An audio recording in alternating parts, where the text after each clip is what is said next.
J'ai fait mon premier échange l'été et c'est là où je me suis dit c'est un truc de malade.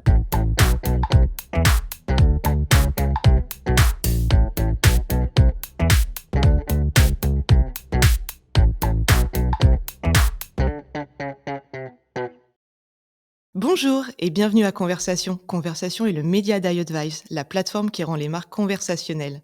Et justement, dans Conversation CX, on vous parle d'expérience conversationnelle et d'expérience digitale avec les leaders de l'expérience client.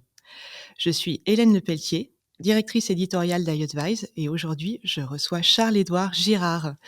Bonjour Charles-Édouard. Bonjour Hélène. J'espère que tu vas bien. Je suis Très bien. enchantée de te recevoir aujourd'hui. Charles-Édouard, tu es le président de Home Exchange. Home Exchange, c'est le leader de l'échange de maisons dans le monde, avec 450 000 logements et une présence dans 187 pays, il me semble. Exactement, c'est tout à fait ça. Et on a la chance de vous équiper avec iAdvise pour le messaging. Tout a On vous en remercie. commencé avec la fondation de Guest to Guest en 2013, donc une première plateforme française d'échange de maisons. Et puis, vous avez racheté un peu plus tard Home Exchange.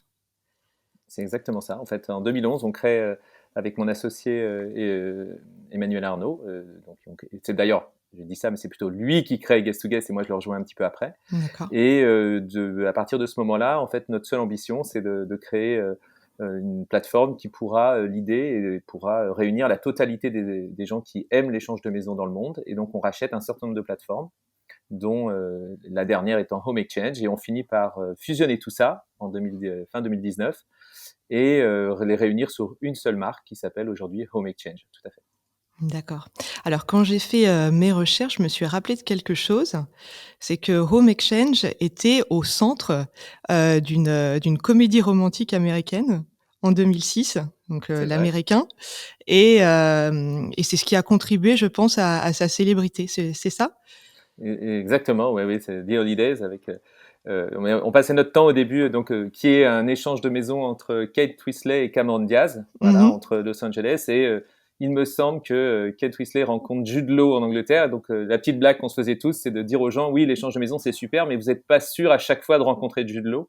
Donc voilà, c'est notre petite blague un peu récurrente sur ce film, mais c'est exactement ça. Et c'est en fait, ils se sont appuyés sur la plateforme Home Exchange qui n'était pas à nous à ce moment-là pour réaliser ce film. Et il y a même dans les projets peut-être d'avoir un numéro 2 Ah, de ce film, mais bon, comme ils ont tous un peu vieilli et tous un peu, je ne sais pas quand ça va se faire, voilà. Et il faut trouver le financement, mais oui, ça a été ça. Ils sont vraiment passés du jour au lendemain, ils ont multiplié par 3 ou 4 le nombre d'annonces, rien que grâce à ce film. d'accord. Donc, dans ce film, comme tu viens de le dire, la Britannique échange de maison avec, la personne L'américaine. américaine, voilà.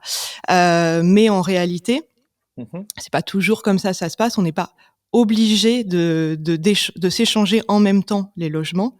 Il y a un peu plus de flexibilité sur la plateforme. Ce qui se passe, c'est quand on crée quand la plateforme est créée en 2011, Guest to Guest, en fait, on veut résoudre deux problèmes. C'est celui de la réciprocité. Voilà, Mmh. donc je vais faire un échange, je vais venir, c'est ce qui se passe dans le film The Holidays.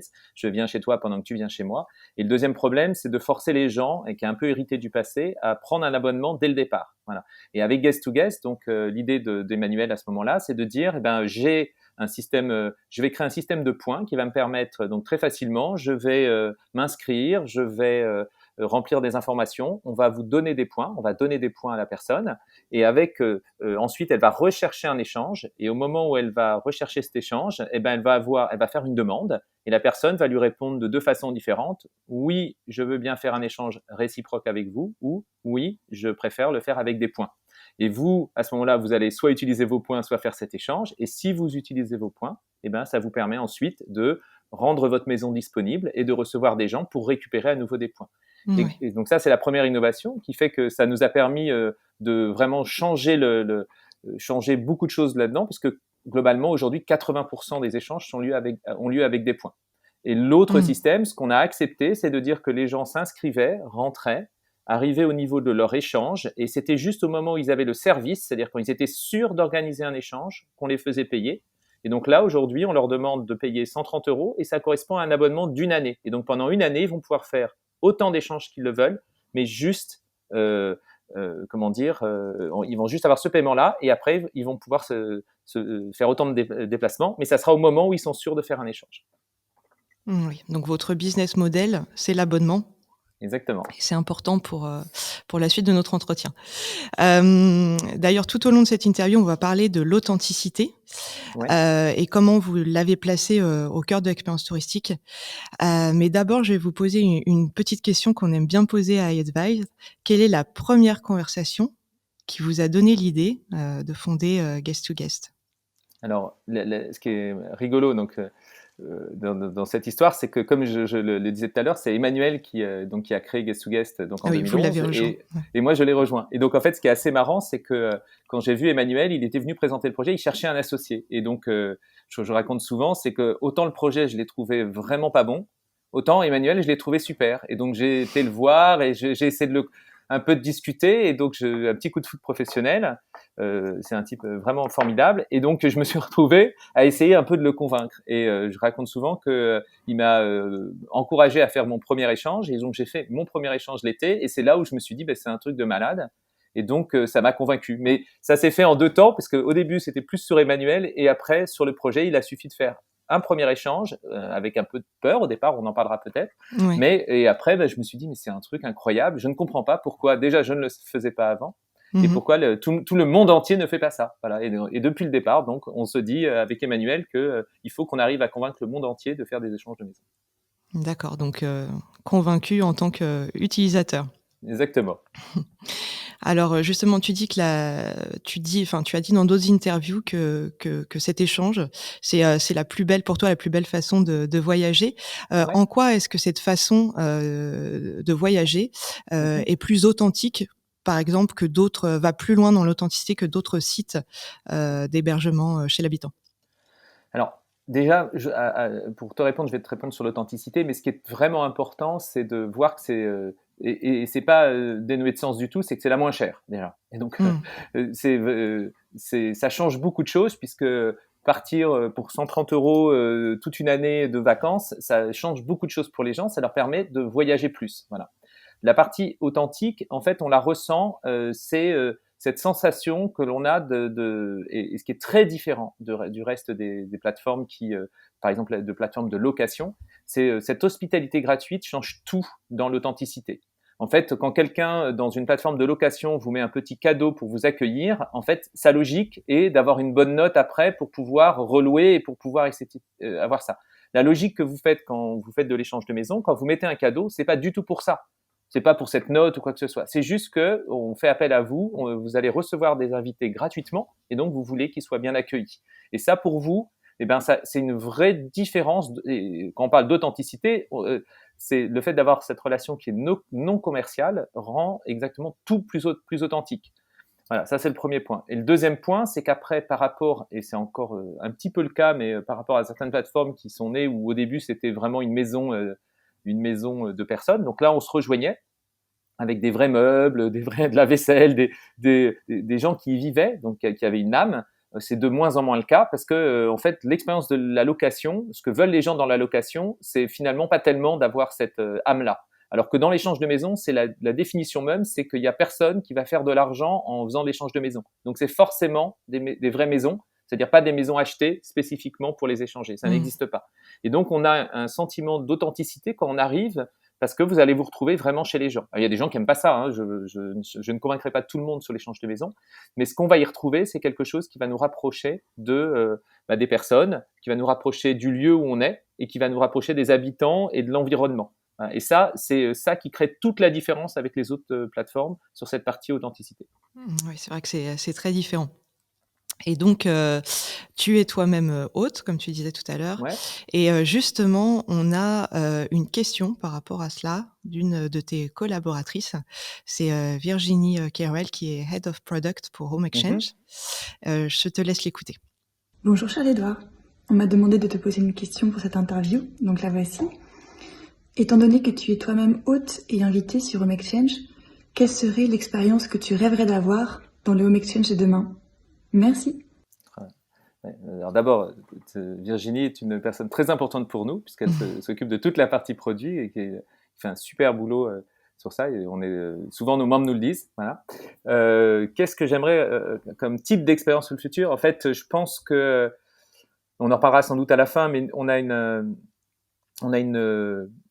comment dire, on a un besoin en fait aujourd'hui d'avoir des voyages qui sont plus dans le sens du monde dans lequel on est en train de vivre, dans le respect, etc. Et donc en fait, dans l'expérience qu'on doit proposer, on doit proposer à peu près les mêmes éléments. Donc par exemple, aujourd'hui, on ne fait pas de distinction, même si les gens sont plutôt très responsables dans leur façon de voyager, on ne fait pas de distinction si une maison, je sais pas quoi, de l'énergie verte est un peu différente. Voilà. Et donc moi, je pense que dans l'expérience utilisateur, un des premiers points, c'est qu'on devra passer au centre de ce qui est notre ADN, hein, cette responsabilité dans la façon de voyager. On devra le passer au centre de notre expérience, ça c'est le premier point.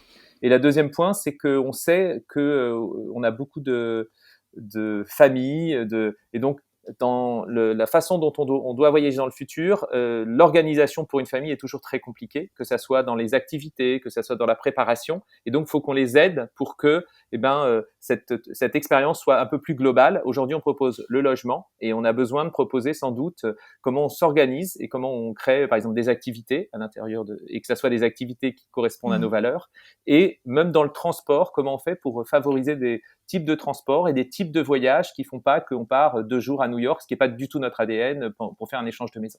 Nous, ce qu'on souhaite, c'est que les gens fassent des voyages un petit peu plus longs et sans doute plus fréquents et plus proches de chez eux pour profiter de ce système de façon optimale. D'accord. Et ta plus belle expérience avec Home Exchange et pourquoi? Alors, j'en ai un petit peu parlé tout à l'heure. C'est la plus belle expérience. En La fait, ce qui est 1re? rigolo, c'est que ouais, c'était la première parce qu'elle était, il y avait beaucoup comment dire, c'était très dans les tripes. Voilà. Et pour juste donner 2 mots l'exemple, c'est qu'en fait, j'ai fait un échange avec une personne qui s'appelle Elisabeth, qui habitait en Vendée. Et qui nous a reçus chez elle. Donc on a été chez elle, on lui a donné nos clés, elle nous a donné, et en fait, c'était une personne qui venait d'avoir un problème familial et qui n'aurait pas du tout voyagé sans ça. Et quand elle nous a dit, ben voilà, ma maison, je viens juste de prendre une maison, je vous présente. Et alors, ce qui est rigolo, c'est qu'elle nous a présenté tous les défauts de la maison, puisque c'est ce que font les gens dans l'échange de maison. Ils ont tellement peur d'être mal accueillis qu'ils vont vous dire, bah, regardez, ça, j'ai pas eu le temps de finir, etc. Et à la fin, donc on a passé une super semaine. C'est assez marrant parce que les gens vous donnent leurs clés et s'en vont. Donc c'est un peu inversé, quoi. C'est d'habitude, donc voilà. Et on a passé vraiment un super séjour. Bon, il a fait beau, tout s'est hyper bien passé. Moi, j'habite dans un appartement. Il y avait un petit barbecue. On a visité toute la région. C'était vraiment très sympa. Et à la fin, elle avait envoyé un petit mot en indiquant que grâce à cette époque-là, ça s'appelait Guest to Guest, mais grâce à Home Exchange, elle avait réussi et elle avait pu partir, ce qu'elle n'aurait jamais pu faire avec sa fille. Et donc, elle avait envoyé un en remerciant. Et ça m'avait énormément touché. Et je m'étais dit, mais c'est là quand je dis c'est une expérience incroyable, c'est que moi j'avais vécu une expérience incroyable, et elle avait eu la possibilité de voyager. Et donc depuis le départ, on a l'impression que parfois il y a des gens qui ont ce sentiment-là que c'est un peu élitiste, l'échange de maison, alors qu'en fait pas du tout. Ça permet à vraiment des millions de personnes de partir depuis que ça existe, et grâce à leur maison, c'est quelque chose qu'on soit propriétaire ou locataire, et ben on arrive à avoir des vacances qu'on n'aurait pas parce qu'on n'en a pas les moyens. Et cette économie qu'on fait nous permet de voyager, de mieux profiter. Et pour nous, ça a été très important et ça l'est toujours. D'accord. Donc cette première expérience vous a convaincu. Quels sont les principaux enjeux, d'expérience client, plus généralement, Alors, pour Home ouais, Exchange? ce qui est sûr, c'est que pour nous, sur la partie, on va dire, expérience client, la première étape, et souvent les gens, c'est le premier retour qu'il nous faut, c'est d'instaurer une forme de confiance. Donc, il faut qu'on arrive à générer en fait cette confiance. Donc, on part par, on a plein de systèmes de réassurance. Donc, on vérifie toutes les maisons. On est en train il y a un système d'évaluation, bien sûr, des échanges. On a des garanties qui permettent, aussi bien pour l'annulation que pour s'il y a des dommages. Il y en a très très peu, mais quand ça arrive, il faut que les gens soient sûrs qu'ils n'auront pas de problème. Vous prêtez votre maison, la personne elle arrive, il y a un des enfants où vous cassez quelque chose, et ben dans 80% des cas, les gens le rembourse parce que c'est un verre ou quelque chose comme ça. Mais dans des cas qui sont un peu plus importants, si on vous aide pas, ça va vous gâcher ça va vous gâcher votre voyage, parce que si vous avez un peu cassé le canapé, je sais pas comment, vous savez que ça va vous coûter cher. Et là, on a des garanties qui permettent de prendre en charge. Voilà. Donc ça, la première chose, c'est de donner cette confiance aux personnes. La deuxième, c'est la simplicité. Et ça, c'est une des complexités, mais on y travaille beaucoup parce que on reste plus complexe que la majorité des plateformes. Vous faites de la location, vous réservez, c'est fini, vous bookez, etc. Et nous, on est partagé entre se rapprocher de ça qui est le plus simple, voilà, et en fait, le fait que si vous ne prenez pas le temps d'avoir une communication avec votre hôte ou votre invité, selon votre positionnement, l'échange ne va pas bien se passer. Parce que vous avez besoin de savoir si on a un peu la même façon de communiquer, si le ménage, on a la même façon de le voir, si je sais pas quoi, le rangement. Donc, c'est tous des critères qui sont importants. Et il faut partager avant. Il n'y a aucune obligation de faire un échange. Donc, je raconte souvent qu'une ou deux fois, j'ai eu des cas des gens avec qui, dans la conversation, j'ai senti ça allait pas bien se passer. J'ai pas forcément besoin de préciser parce que j'aurais trop peur qu'ils se reconnaissent. Mais voilà, j'ai senti que ça allait pas bien se passer. Et donc, on a toute liberté pour dire non. C'est des gens qu'on va accueillir gratuitement. Donc, il faut sortir voilà. Et ça rend l'expérience un peu complexe. Donc, on essaye de simplifier au maximum, mais on restera toujours avec une partie de communication entre les gens qui fait un peu la différence aussi. On parlait de l'authenticité, mais qui est très importante pour nous. Oui, et vous avez quelque chose de très important, c'est votre communauté, pour justement faciliter ces échanges et également rassurer Ouais. vos futurs abonnés. Cette communauté connectée, elle vous aide pour la conversion? Et alors, c'est depuis le départ, en fait, on s'est rendu compte pas depuis le départ, on se rendait compte que dans beaucoup d'interactions qu'on avait avec nos clients, que ça soit nos membres, sur les réseaux sociaux, ils donnaient énormément de conseils, ils aidaient énormément les autres, que ça soit pour trouver s'il y avait une annulation ou que ça soit pour quelqu'un disait mais comment je fais, est-ce que je dois ranger, voilà.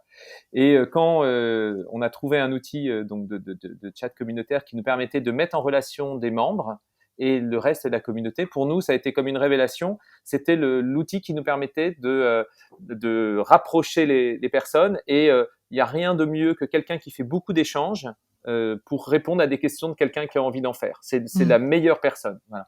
Donc, l'outil nous a permis, l'outil Advise, pour ne pas vous citer, voilà, nous a permis de mettre en place cette relation. Et ce qui est assez frappant chez les ambassadeurs, c'est qu'ils connaissent tellement bien l'échange de maison et tellement bien la plateforme que ça génère une relation de confiance qui est beaucoup plus importante que si c'était nous qui le faisions. Déjà, globalement, quelqu'un qui travaille chez nous, il peut être un peu plus jeune. On peut avoir quelqu'un qui peut avoir 25, 26 ans. C'est pas forcément notre principal type de clientèle. On est plutôt un peu plus âgé, à partir de 30, 35 ans, quand on commence peut-être à créer une structure familiale. Sur ce chat, en fait, on a des gens qui ont fait tellement d'échanges de maisons et qui aiment tellement la communauté, qui ont envie de le développer, qui répondent, je crois que pour moi, on en a une quarantaine dans le monde, je me trompe peut-être un petit peu moins, et qui répondent en français, en anglais, en espagnol, aux différents membres toute la journée. Et quand il y a une difficulté, il y a quelque chose, on le récupère. Et ça crée vraiment une différence par rapport à beaucoup d'autres secteurs, parce que c'est pas la parole d'un commerçant, même si on se considère pas comme ça, c'est la parole de quelqu'un qui a l'habitude de faire la même chose ou qui connaît bien le système. D'accord. Donc des échanges, encore une fois, authentiques. Exactement. Je vais te faire écouter un autre extrait sonore. Il s'agit de Philippe Duhamel, c'est un géographe du tourisme. Et puis on va réagir sur ce qu'il nous dit.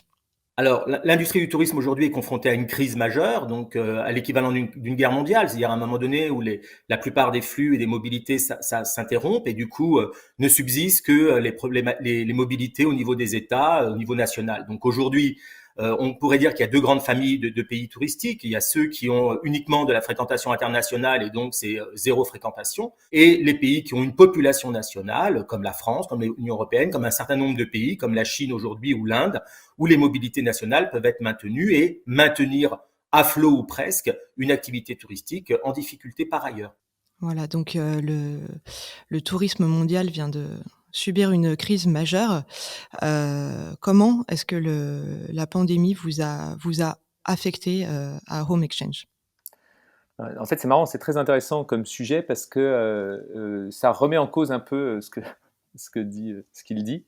Donc nous, pour être clair, dès le début dès le début du déconfinement, quel que soit le pays, évidemment, les échanges se sont arrêtés. Surtout au premier, qui a été beaucoup plus strict et beaucoup plus impactant. Il y a, par exemple, sur l'Italie, depuis le début du premier confinement, ça a été complètement atone. La France a été vraiment un peu différente parce qu'à chaque nouvelle annonce, déconfinement, on a fait plus d'échanges, par exemple, en 2020 qu'en 2019 pendant l'été. Voilà. Donc, pour nous, ces périodes-là forcément ont été compliquées parce qu'on voyage moins. Mais ce qui est assez marrant et assez frappant, peut-être un petit peu en opposition, c'est que les comportements sont en train de changer. Alors en France, aujourd'hui, je pense que le chiffre est pas loin d'être juste. On est à peu près, pour simplifier, on a 60% des Français qui voyagent quand même en France. Donc là, et c'est plus ou moins vrai selon les pays. Mais donc nous, ça a été plus facile puisque du jour au lendemain, les gens ont juste prolongé l'expérience, ils ont juste restreint leur zone de jeu et ils sont restés en France.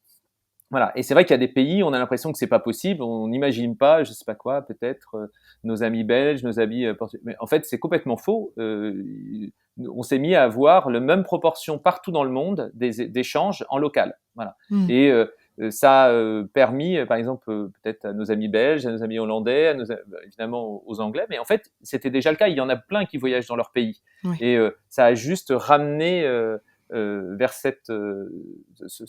sur ce pays, ce qui est plutôt pas mal, puisque en fait, une des parties polluantes du tourisme, ça reste quand même l'avion, le fait de prendre un avion pour aller à l'autre bout du monde.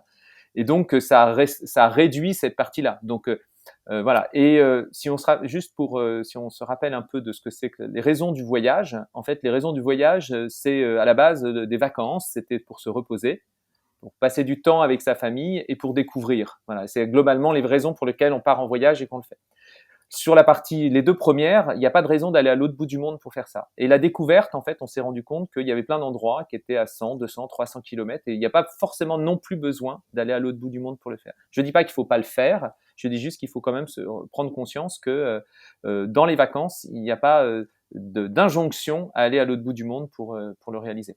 Et juste pour un peu finir, peut-être que je suis un peu long, mais pour finir, nous, aussi un des choses qui étaient importantes, c'est que comme on a ce principe d'abonnement, quand les confinements ont eu lieu, les gens on n'a pas eu beaucoup de nouveaux abonnés parce que les gens se projetaient pas dans l'expérience. Mais en tout cas, tous nos abonnés, tous nos membres actuels, se sont projetés en disant on pourra en faire plus tard. Voilà, c'est sa première. Donc ça nous permettait de le faire et on répondait bien aux demandes puisqu'on était capable de faire du local, on faisait des choses qui étaient totalement sanitaires et on n'était pas cher. Et donc, dans ces périodes-là, c'est pour ça qu'on a eu cette très belle été l'année dernière, surtout en France, mais dans certains autres pays aussi. Voilà. Et ça, c'est le premier point. Et après, la communauté est très soudée autour de l'échange de maisons, a vraiment envie que ça perdure. Et donc, ils nous ont beaucoup soutenus. Et on l'a vraiment ressenti et on peut que les en remercier. Et ça a été pour nous très créateur de valeur puisque pour répondre à leurs besoins, par exemple, on a mis personne au chômage partiel pendant toute une année. On a continué à travailler parce qu'on savait qu'il y avait cette demande et que tout le monde nous suivait. Et on a fait globalement beaucoup. On n'a pas fait une croissance de chiffre d'affaires, mais on a vraiment, par rapport au reste du secteur, on a vraiment limité les dégâts. On a fait on le dit en général, mais moi je le dis, voilà. On a fait moins 15% de chiffre d'affaires sans perdre d'argent, ce qui est dans le secteur du tourisme vraiment plutôt bien. Ok, avec une saison estivale 2020 meilleure que 2019. Exactement, Donc, exactement. Alors, ça mérite d'être souligné. Exactement, plutôt drivé par la France en toute, Oui. en toute transparence. Il y a des pays ça s'est pas fait, mais par exemple l'Espagne ça a pas si mal marché que ça, et les États-Unis ont été un peu difficiles. Vous avez ce que vous appelez un service membre, donc qui est le service, l'équivalent d'un SAV pour Home Exchange. Ouais. Est-ce que tu peux nous expliquer comment il fonctionne ? Ouais, ouais, bien sûr. Alors, nous, comment on travaille? Donc, on a la partie, on en a parlé tout à l'heure de chat communautaire qui prend en charge, je dirais, le premier niveau de questionnement qu'on fait moins bien Mmh. qu'eux, donc on fait pas. Et après, ben, on a mis en place comment dire, tout un système parce qu'on a deux enjeux. On doit répondre dans beaucoup de langues. Donc, on a, alors combien on a de personnes? J'ai peur de dire une bêtise, on a 20-25 personnes dans le monde. Donc une partie qui est en France, une partie qui est aux États-Unis et une partie qui est en Croatie. Historiquement, Omexchange avait pas une forme de centre d'appel en Croatie qu'on a évidemment gardé et nos amis croates euh, sont, ont été incroyables et répondent hyper bien. Ils sont vraiment, c'est vraiment une des meilleures décisions qu'on a prises, c'était évidemment, et de créer, ils n'avaient pas vraiment d'entreprise, donc on a créé une entreprise là-bas, on a salarié les gens et on continue à développer là-bas. Ils parlent très bien l'anglais, ils répondent très très bien, donc ça a vraiment changé les choses. Donc nous, on a deux enjeux, c'est d'arriver à répondre dans plein de langues différentes et dans plein d'instants différents.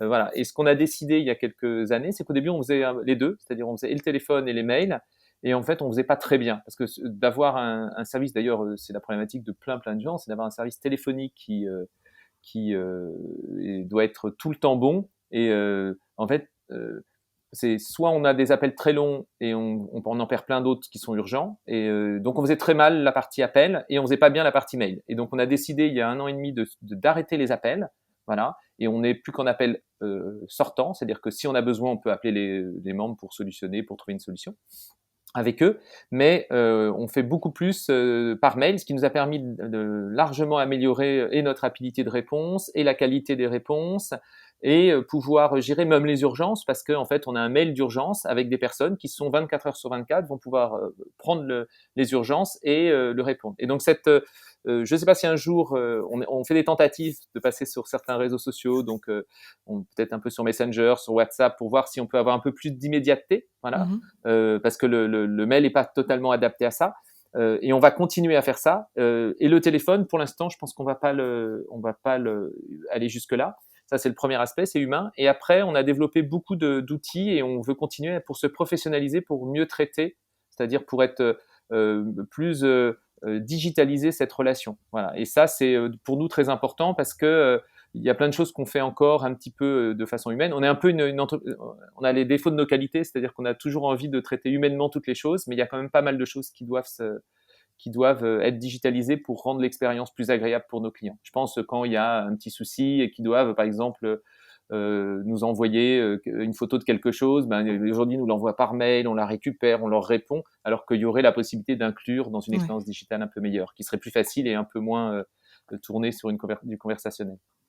Mais tout à fait intéressant de voir que vous avez totalement digitalisé cette, relation client et abandonné, les canaux enfin, le canal historique, en tout cas du téléphone, heu, pour vous Ça n'a pas tourner été vers le sans mal, hein. digital. Ouais. Ça n'a pas été sans mal. Il est clair qu'il y a des gens qui ont une vraie culture orale. Mmh. Je pense que c'est peut-être il faudrait voir des stats. Je suis pas sûr, mais nous on le remarque un peu. C'est-à-dire plus les gens sont âgés, en fait, plus ils ont un sentiment d'envie de téléphone rapide, Mmh. etc. Et plus on descend dans les âges. Et donc je pense que c'est pour ça aussi qu'on répond de mieux en mieux. Plus on descend dans les âges, plus les gens ont l'habitude d'utiliser ces outils et finalement préfèrent peut-être envoyer un WhatsApp, un email Mmh. et avoir une réponse un peu voilà immédiate. Et le téléphone n'est là que pour des situations d'urgence. Ouais. Je dirais les pires situations, c'est on n'arrive pas à ouvrir la porte, par exemple, on est chez quelqu'un, Ouais. ben là il faut qu'on vous trouve une solution et donc vous avez besoin d'une réponse dans l'heure. Mais si le téléphone est bloqué pour répondre gentiment à quelqu'un qui comprend pas notre système de points, on n'est pas capable de bien le faire. Mmh. Donc vous avez monté en efficacité avec ces Et, stratégies. en fait, c'est marrant parce qu'on a un niveau de notation et de satisfaction qui a complètement changé. On a eu plein de plaintes au départ, et puis Mmh. progressivement, le niveau de satisfaction est passé. J'aurais peur de dire une bêtise, mais je crois qu'on est à plus de 80, selon les langues, entre 92 et 98% de taux de satisfaction dans nos types de réponses. Voilà, Waouh. donc ça a vraiment tout changé. Voilà. C'est formidable. On arrive à la fin de cette interview. Ouais. J'avais juste une dernière question pour toi. Comment tu vois, l'avenir, de l'échange de maisons et plus généralement de ce qu'on voit en ce moment qui est un peu une sharing economy, Mmh. où il y a de plus en plus d'échanges, de débrouilles, voilà. Ben, je pense que, quoi, le tourisme dans le futur va se modifier. Voilà, je pense que les gens sont en train de prendre conscience que que le fait en fait, cet esprit de consommation des choses, on le voit dans tout, hein. On le voit dans le textile, dans le vêtement, on le voit apparaître. On l'a vu apparaître un petit peu aussi dans la nourriture de façon différente, avec manger un petit peu mieux et quoi, passer un peu plus de temps à comprendre ce qu'on mange. On le voit un peu partout. On voit apparaître cette prise de conscience. Alors, je parle euh, dans les pays occidentaux dans lesquels on a cette chance d'avoir tous ces événements, hein. C'est vrai que dans des pays plus en voie de développement, c'est différent là-dessus, mais dans nos pays, et nous, l'échange de maison, il faut avoir des vacances, donc forcément, il faut être un petit peu dans cette logique-là. Mais eh ben, le tourisme est en train de rentrer dans cette ère-là, et je trouve ça c'est formidable. C'est en train de prendre conscience que on ne consomme pas du tourisme, ça a un impact, voilà. Et nous, on doit se positionner là-dedans. On l'est déjà énormément, c'est-à-dire qu'on est un acteur majeur du tourisme dans la partie de moins d'impact possible sur ce qu'on fait, c'est-à-dire les gens vont faire un tourisme un peu plus lent. Voilà, parce que quand on fait un échange de maison, on ne le fait pas pour 2 jours, on le fait pour 4, 5, 6 jours. Ils vont être un peu plus responsables parce que quand ils arrivent, ils se sentent invités, ils vont être reçus par des gens, donc ils vont beaucoup plus respecter. Voilà, on va rendre le tourisme un peu plus aussi accessible, c'est-à-dire que globalement, au quotidien, bah, les gens, il y a des gens qui partaient pas en vacances, qui vont y arriver, et en même temps, la façon dont ils vont être reçus va être reçu à plus d'endroits. Voilà, et il est plus inclusif au sens où quand faites un échange de maison, vous allez, quel que soit l'endroit, vous allez retrouver dans une maison, il va falloir faire vos courses, et donc vous allez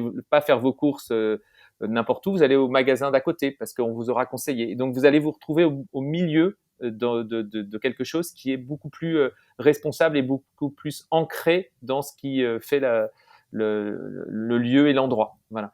Et donc nous, notre rôle à l'intérieur de ça, c'est on le développe dans la partie logement, et il faudra qu'on continue à le développer dans les autres parties pour avoir une expérience générale qui est en accord avec le développement de la planète et le développement du tourisme. Je ne pense pas qu'il faut qu'il y ait plus de tourisme du tout. Il y a des gens il y a du shame, il y a de la honte de prendre l'avion, par exemple en Suède, etc. Je pense que c'est une vraie question. Je trouve que c'est bien que les gens s'interrogent.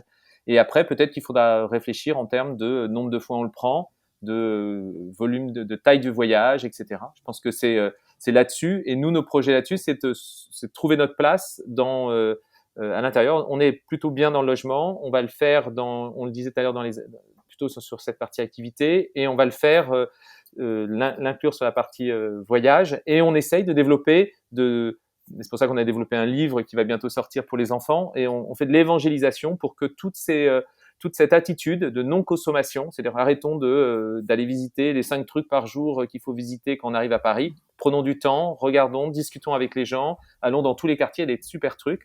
Et ben c'est ça, notre projet, c'est d'arriver à faire ça et à faire comprendre à travers l'échange de maisons que c'est comme ça qu'il faudra qu'on voyage dans le futur. Merci beaucoup, c'est un très bon mot de la fin et puis ça donne envie de voyager surtout. J'espère bien que je vais voir ton inscription rapide sur le site, Hélène. Merci beaucoup pour cet échange, très riche, Charles-Édouard. Merci à tous de nous avoir écoutés. Si vous voulez retrouver cette interview et toutes les références citées par Charles-Édouard, je vous invite à visiter notre site conversation.iadvice.com. Vous pouvez vous abonner à nos chaînes YouTube, Spotify, Apple et Google Podcast.